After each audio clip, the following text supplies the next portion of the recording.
is human connection.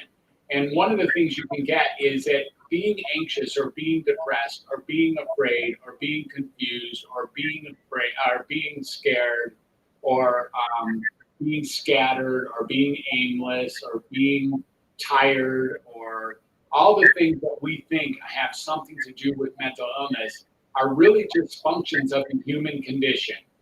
These are things that our body does for us, not to us. These are things that, even if they're highly uncomfortable, do not necessarily represent anything called mental illness. So, in other words, being uncomfortable is not a sign of being mentally unhealthy. It's okay to be highly uncomfortable. If you haven't noticed, the world is an extraordinarily challenging place right now, and it isn't getting less challenging. Being confused in these days and not knowing which direction to go has to be considered normal. So, what is the matter of being mentally healthy? It's a matter of stepping back a ways and realizing that all of this is essential humanity.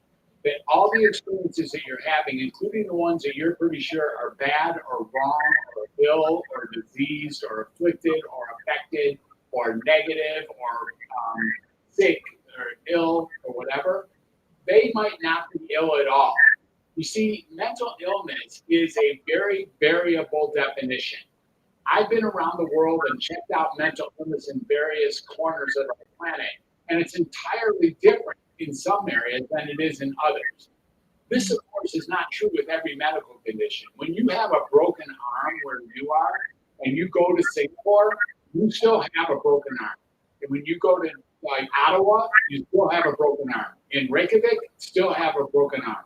That is not true with mental illness. When you have a mental illness in Sacramento, that might not even be a mental illness in Orlando, let alone in UK or let alone in Reykjavik or Nepal.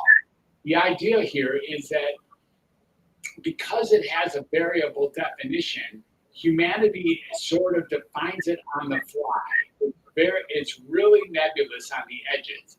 And what some people call mentally ill, other people call gifted, other people call it a variant of normal.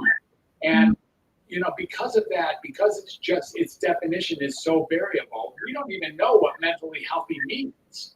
None of us can ever really define what mentally healthy means. So you know what? It takes a lot of audacity to call someone mentally ill when we don't even have a clue what mental health it really is.